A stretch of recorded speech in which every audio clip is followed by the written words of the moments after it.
Hello, this is a story from Scotland called The Mermaid of the Clyde. Once, a merchant from Dumbarton set sail for the West Indies on his fine sailing ship. They'd only been at sea for a couple of days when a huge storm wrecked the ship. Only the merchant survived because as he clung on to a piece of wood on the stormy sea, a mermaid swam up and rescued him. She took him to a cave on a rocky island, and there she looked after the half-drowned man. He was the only one who survived the shipwreck. Each day, the mermaid brought him food. She dove down deep into the sea. And can you guess what sort of food she brought him? Fish. He ate plenty of fish. But what else would a mermaid find for a man to eat? Shellfish, crabs, lobsters, all sorts of tasty food from the sea. Can you think of any vegetables? Seaweed. Of course she fed him seaweed. And she kept him company because there was nobody else on the island except for seagulls. The mermaid found other things in the shipwrecks to bring to the sailor. Down in their holds, she would find treasures like golden goblets and golden coins and all sorts of beautiful treasures. She would give these to the merchant, and she would fish amongst the oysters and bring him beautiful pearls. He had so much treasure. But one day, when the mermaid was out fishing for his supper, the merchant suddenly spotted a ship on the horizon. Quickly, he made a fire on the beach to attract their attention. And indeed, the captain of the boat saw the fire and sent 2 of his crew on a rowboat to see who was on the island. When the men arrived, the merchant asked them to take him back to Scotland. He explained he'd been shipwrecked. But the men said sorry. They were going in the opposite direction to Scotland, but they said they could pick him up on their return journey in a year. The merchant agreed, and he offered to pay for his passage with some of the mermaid's gold and jewels. When the mermaid returned back that night with shrimp and seaweed for dinner, she didn't know that the boats had been, and she didn't know that the merchant was planning to leave. Time passed, and in exactly 1 year, the ship returned.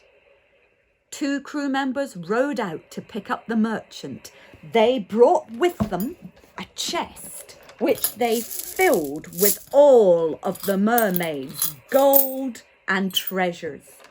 They put it in the boat and rowed to their ship with the merchant. Then the captain set sail for Scotland.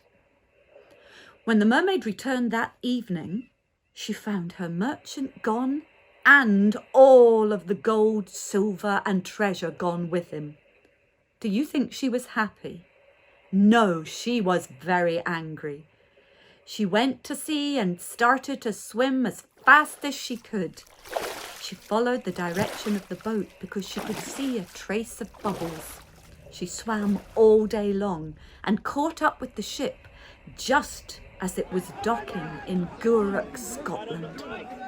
The merchant was the first to jump onto the dock. He shouted for joy, "I'm free of that island and free of the mermaid. Thank goodness I'm home." The mermaid swam into the dock and cried up to him, "Won't you come back to me? Did I not look after you well? Did I not save your life?" But the cruel merchant looked at her and scorned her. "Yes, you may have saved my life, but I'm a man and I belong here amongst men, not with a woman who is half fish." The mermaid asked him to wait a moment and she disappeared under the waves.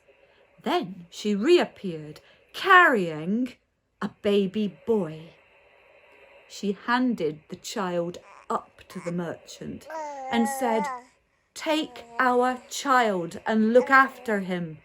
After all, you've taken all of my treasure, so make sure the boy is brought up well."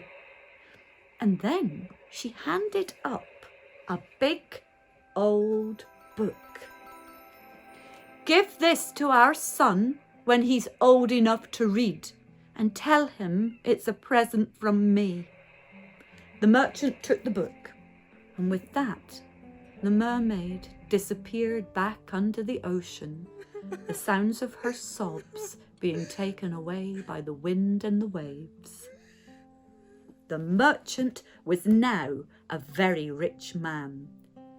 He paid the captain of the ship some gold, and then he returned to Dumbarton, where he had a very large house built for himself overlooking the sea. He never paid much attention to his little boy, Michael. Why, he was too busy showing off his wealth to all the rich ladies and gentlemen. But he did remember, when Michael had learned to read, to give him the mysterious old book that his mother had left. The merchant never looked at the book or knew what sort of book it was. He didn't care. But when young Michael looked at the book, he realised it was very special. It was a book of magic, a book of hidden knowledge and spells. Michael took the book to his room and secretly learned the spells. And very soon, Michael could use the spells, and they worked. The first thing he did was conjure up an army of imps. He could command the imps to do anything he wanted. The first thing he commanded the imps to do was to take his father and maroon him. Can you guess where they took his father? To the little rocky island he'd been on with the mermaid. But there was no mermaid there now, only the seagulls laughing noisily at him. Michael Scott went on to be the most famous wizard that was ever known in Scotland. He commanded his army of imps to build him a castle at Ardrossan. And there, the mermaid would swim up, and together they would have barbecues on the beach. If you ever go along the Clyde towards Dumbarton Rock, well, look for the mermaid. She's still there. On some days, people say you can see her swimming with her friends, the dolphins and the porpoises, on bright sunny days.